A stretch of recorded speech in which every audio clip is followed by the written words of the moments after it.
Hello students, I am Santosh Kumar from New Age Coaching and today I am going to discuss a new chapter for you and this is lesson number 11 and name of the lesson is A Courageous Act। तो आपने सही सुना, chapter का नाम, इसका नाम है courageous act. तो आप सब बच्चे सोच रहे होंगे कि आखिर करेजियस शब्द का मतलब क्या होता है। इनकरेज करना आप जानते हो ना, इनकरेज करना वो होता है प्रोत्साहन का काम करना, और यहाँ पर करेज का मतलब है साहस से, है ना। तो एक साहसी कृत्य, एक साहस का काम। तो अब हम लोग ये चैप्टर पढ़ते हैं। It was Sunday and the school was closed. Gayatri was very excited.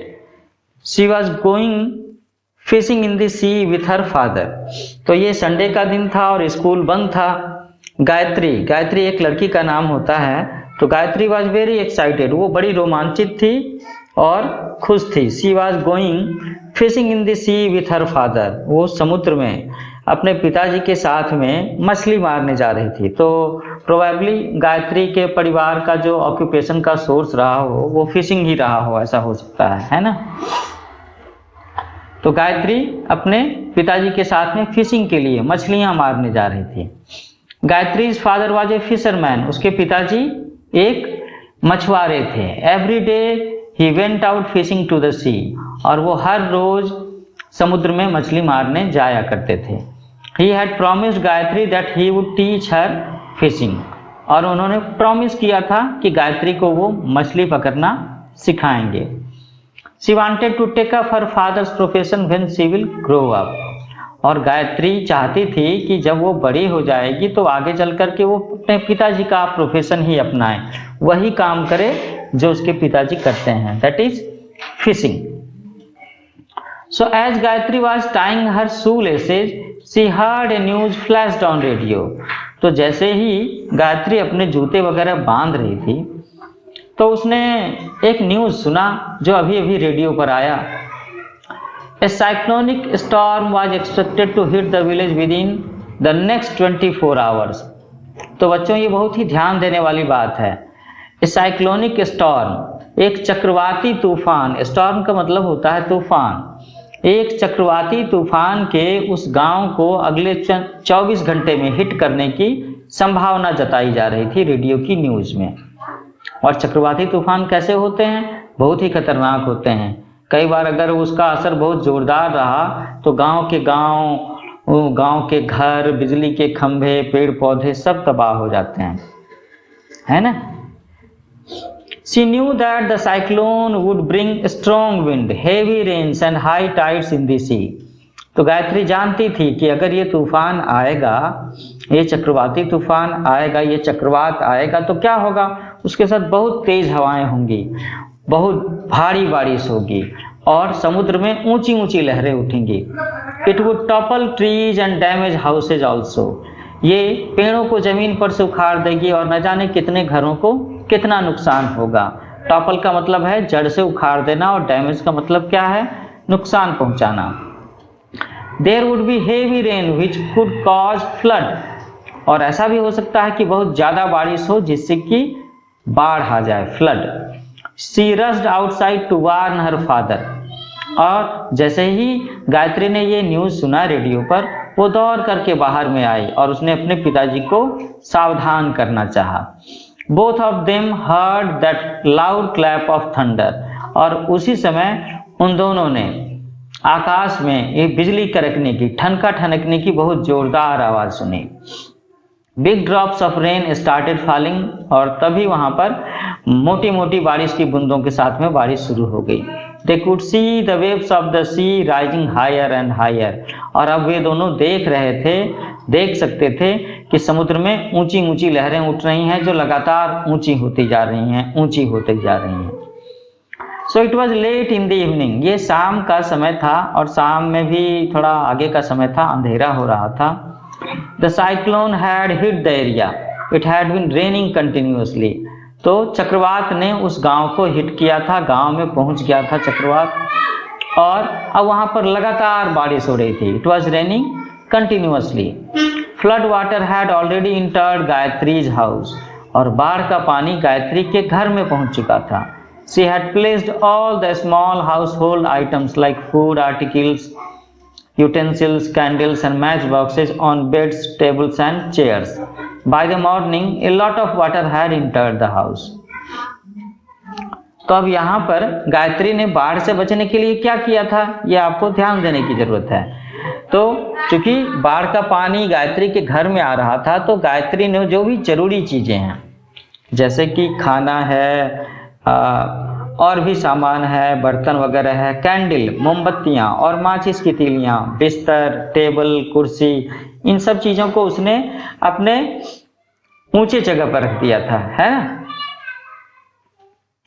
और ऊंचे जगह पर कहाँ रखा था उसने, ये जो सारे के सारे जरूरी चीजें हैं, जैसे कि खाने की चीजें, बाकी सारे सामान, बर्तन वगैरह, कैंडल, मैच बॉक्सेज, ये सब जरूरी चीजें उसने उठा करके बिस्तर के ऊपर, चौकी के ऊपर, पलंग के ऊपर में, टेबल के ऊपर में रख दिया था। By the morning a lot of water had entered the house. सुबह होते होते उसके घर में काफी पानी आ चुका था। After an uncomfortable night, Gayatri went to her terrace and looked around. The entire area was submerged in water. अब ये रात बड़ी मुश्किल से कटी, और इस तरह की रातें तो तकलीफदेह होती ही है ना, तो इसीलिए लिखा है अनकंफर्टेबल नाइट। गायत्री सवेरे जब जगती है तो वो अपने छत पर जाकर के नीचे देखती है, तो क्या दिखता है उसे, the entire area was submerged in water. उसके आसपास का सारा इलाका पानी में डूब चुका था। Only a few houses could be seen. बहुत कम घर देखे जा सके थे, जो थोड़े ऊंचे थे, मजबूत थे, है ना। The little huts near her house could not be seen due to floods. और जो छोटी छोटी झोपड़ियां थी उसके घर के आसपास में, उसे आप नहीं देख सकते थे, क्योंकि वो सब के सब बाढ़ में डूबी हुई थी। The homeless people were sitting on tree stumps and other places which were not submerged. अब जो लोग इन छोटी छोटी झोपड़ियों में या छोटे छोटे घरों में रहते थे, जिसका काफी सारा हिस्सा डूब चुका था, तो इन सब लोगों ने कहाँ पर आसरा लिया हुआ था, इन सब लोगों ने ऊंची ऊंची जगहों पर आसरा लिया हुआ था, पेड़ों पर आसरा लिया हुआ था, जो अभी डूबे नहीं थे। Gayatri thought that she could do something. तो गायत्री ने सोचा कि वो इन सब लोगों के लिए कुछ कर सकती है और उसे कुछ करना चाहिए। She should do something. She swum towards the boat lying outside her house. तो वो तैर करके अपने घर के बाहर में खड़े हुए, बाहर में रखे हुए बोट के पास जाती है, नाव के पास जाती है। She rowed powerfully towards the marooned people.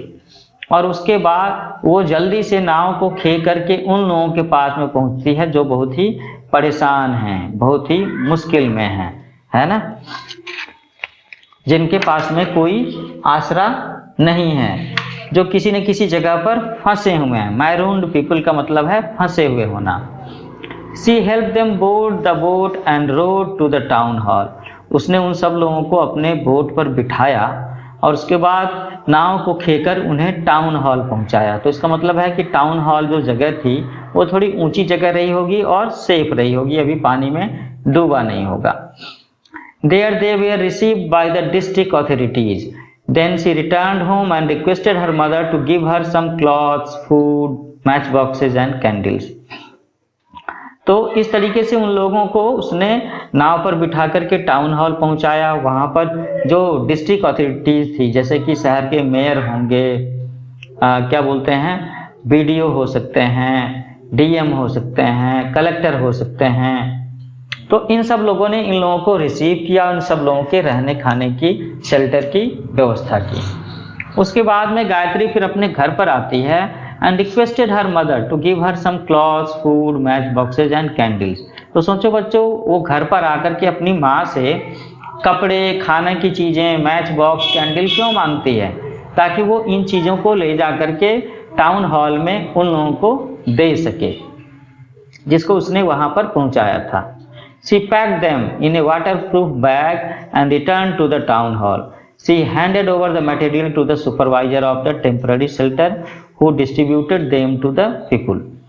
तो उसने इन सारी चीज़ों को, जो चीज़ें उसने अपनी मम्मी से मांगा था, कपड़े, खाना, मैच बॉक्स, कैंडल, इनको लेकर के एक वाटरप्रूफ बैग में रखा और लेकर के वापस टाउन हॉल गई। और वहाँ जा कर के उसने वो सारी चीज़ें, जो एक टेम्पररी शेल्टर बनाया गया था, एक टेम्पररी ठहरने की जगह बनाई गई थी, उसके जो सुपरवाइजर रहे होंगे उसको दिया उन्होंने, ताकि जरूरतमंद लोगों में बांटा जा सके।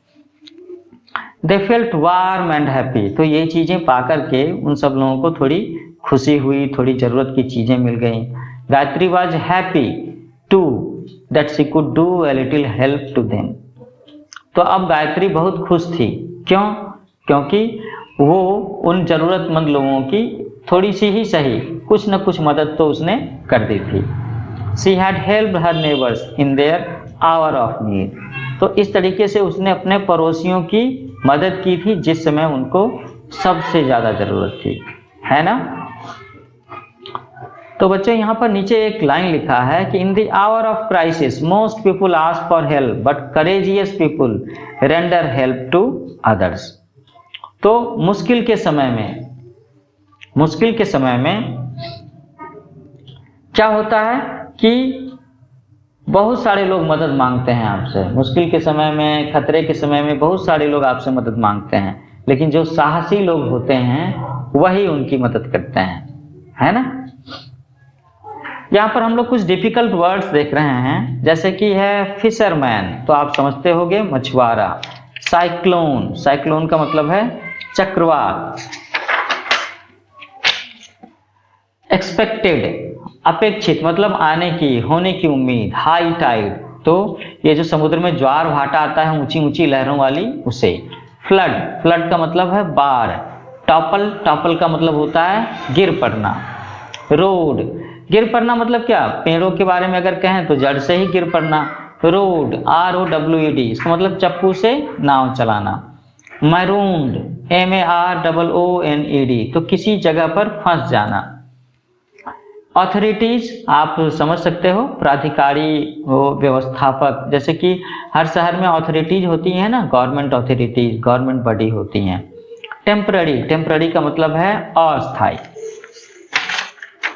तो बच्चों इस तरीके से आज हम लोगों ने आपका ये चैप्टर यहाँ पर कंक्लूड किया है, जिसका नाम था ए करेजियस एक्ट। और इस चैप्टर से आपको क्या सीख मिलती है, what is the moral of the story. इससे एक सबसे बड़ी सीख ये मिलती है कि हम सब लोगों को मुश्किल के समय में जो लोग हमसे भी ज्यादा दिक्कत की स्थिति में हैं उनकी मदद करनी चाहिए, है ना। यही असली हिम्मत की बात होगी, यही असली साहस की बात होगी।